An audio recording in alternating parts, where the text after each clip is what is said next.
Um dos desafios de estruturar os episódios do Saindo da Bolha Flash é que, ao contrário dos Saindo da Bolha tradicionais, o Flash se refere geralmente a temas correntes e tenta responder dúvidas que a gente recebe aí da audiência. Para um podcast que sempre pregou, espera 48 horas antes de reagir, e se tiver muita mídia, espera 72 horas, imagina prever o futuro. Previsões só alguns pouquíssimos bons pesquisadores do mundo foram competentes até hoje. E nós definitivamente não temos nem meios, nem recursos, nem tempo para um trabalho desse tipo. Mas a gente pode, junto com vocês, buscar padrões de comportamento e histórias. Isso a gente adora, né? A gente adora história. E aí a gente tenta montar esse quebra-cabeça imperfeito e transformar a previsão em opinião. É isso que a gente vai fazer hoje. 3, 2, 1.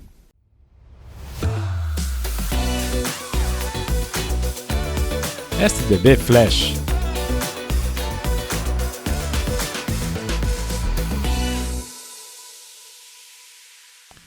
Pois é, da última vez que nós previmos uma guerra, nós erramos feio, tá? A gente falou, ainda tá cedo para a Rússia entrar na Ucrânia, tem um episódio. E eu juro, 2 dias depois eles entraram, e foi um vexame. Mas a gente é teimoso e vai em frente, né? Muito bem, no dia 29 de janeiro, uma base americana na Jordânia, conhecida como Torre 22, Tower 22. Fica no limite com a Síria e bem pertinho do Iraque, recebeu um ataque de drone proveniente, até onde se sabe, de uma milícia apoiada pela Guarda Revolucionária Iraniana, que é um braço do exército iraniano. Nesse ataque aí morreram 3 membros do exército americano e 30 mais ou menos ficaram feridos. Imediatamente, algumas figuras das mais abjetas da política americana, como o senador Lindsey Graham, colocou esse tweet no ar, que ele diz o seguinte: ataque o Irã agora, ataque eles pesado, ataque eles firmemente, tá? Essa foi a grande contribuição do senador.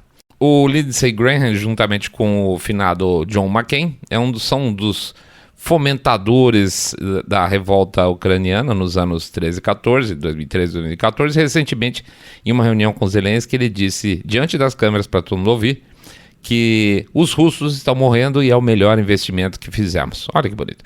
Ele adora guerras pela simples razão que o patrão dele, o dono dele, é o complexo industrial militar americano, e não o povo americano, como deveria ser no caso de um senador da República, né? Ele deve aos eleitores dele, não aos patrões dele que pagam ele por fora. Mas ele não é o único não, tá? Nem só políticos também foram os únicos a pedir que a administração Biden pisasse no acelerador e bombardeasse até mesmo Teherã. Outros influenciadores e comunicadores estão lá babando, vai, morre, pega. Mas eu quero voltar para trás um pouco. Quero lembrar dos tempos do Trump. Eu não sei se vocês vão se lembrar que em setembro de 19, os depósitos de GLP lá dos sauditas explodiram.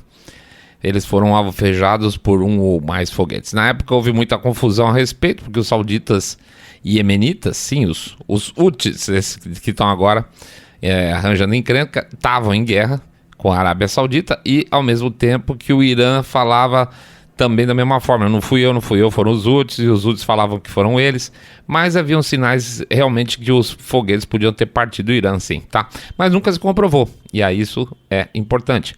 Foi um período meio ridículo, inclusive na internet brasileira também, porque se vendeu a ideia de que isso, por estar acontecendo na época da administração Trump, que teria início a uma terceira guerra mundial. Lembra dessa história? É fim do mundo. Tinha até, ele era o monstro, né? O Trump era o cara que ia destruir o mundo. Até perfil vagabundo de análise Big Brother falava sobre fim de mundo. Na época, assim como agora, os hidrófobos de plantão começaram a bater firme em Trump. Vai, pega. Mas ele não foi. E foi tratado como bunda mole por não ter ido. Trump secou a fonte da garotada que queria vender arma. Os Estados Unidos não foram à guerra e muita gente perdeu dinheiro com isso. Mais que isso, o Trump iniciou um processo de retirada de soldados do Oriente Médio, que foi muito mal visto por quem? Pelo complexo militar americano e por generais do Pentágono, que eram mais representantes de venda da indústria do que funcionários públicos americanos interessados nos norte-americanos. Mais tarde foram vazados inclusive áudios de militares conversando entre si de que eles não tinham tirado as tropas no número que eles haviam prometido para o Trump. Um total desrespeito à cadeia de comando militar, que ficou por isso mesmo em termos de punição. O Trump fez algumas mudanças no Pentágono, mas nada demais. Portanto, não ir à guerra custou caro para Trump no sentido de desagradar aqueles que lucram com as guerras, e com isso gerou, além de tudo, alguns inimigos extras. Mas com Biden poderia ser diferente. Uma das razões que se dá para Biden querer ir para a guerra são as eleições desse ano. Tiranos, de maneira geral, quando estão enfraquecidos politicamente, adoram ir à guerra para conseguir unificar a população e ter mais o quê? Poder. Com isso, a imprensa pelega, né? Ajudando ali, fica tudo um pouco mais fácil. Mas tudo tem que ser medido, né, gente? Qual o custo-benefício de uma guerra, de um conflito nesse momento? Imagina o seguinte: ao redor daquela região, os Estados Unidos têm um sem número de estruturas militares, inclusive algumas bastante importantes no Omã, na Arábia Saudita, Emirados Árabes, Catar, mas são estruturas americanas longe de casa. A gente não pode esquecer isso. E mais, atualmente, assim como a internet serve para dar poder para nós, manés, né? Como uma espécie aí de luta Davi versus Golias, as tecnologias de defesa mais modernas também têm feito exércitos menores terem mais vantagem militar. Um exemplo clássico disso é o uso intensivo de drones. Como que acertou a própria Torre 22, né, dos americanos, que não conseguiu destruir ele no ar. É uma tecnologia, inclusive, que o Irã domina com muita sobra, tanto é que os drones iranianos são utilizados em grandes quantidades na guerra da Ucrânia pela Rússia. Israel mesmo já sabotou e destruiu uma fábrica de drones iraniana, alguns anos atrás, sabendo da importância desse tipo de armamento. Vejam, os Houthis, por exemplo, também estão usando os drones relativamente baratinhos e estão fazendo um baita estrago lá na região, atacando o navio, desviando o tráfego marítimo da área. As forças de defesa americanas, inglesas, todo aquele pacote de caras poderoso foi lá para defender, até agora não conseguiu normalizar a situação não, né? Portanto, existe sim uma enorme chance dos Estados Unidos terem grandes perdas militares na área, no caso de um conflito, o que acarretaria, por exemplo, em perda de popularidade do Biden, ao contrário dele ter ganho.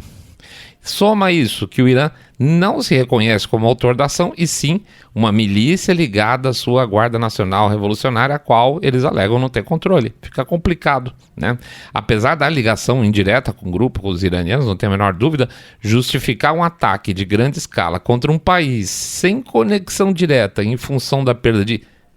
É ruim dizer isso, mas 3 vidas militares, fora o risco dos americanos já estarem pistolas com a administração Biden, podem lá, de repente, começar a se perguntar, tá, mas por que tinha aquele posto lá no meio do nada, cheio de soldado? E essa, de verdade, não é uma pergunta fácil de responder.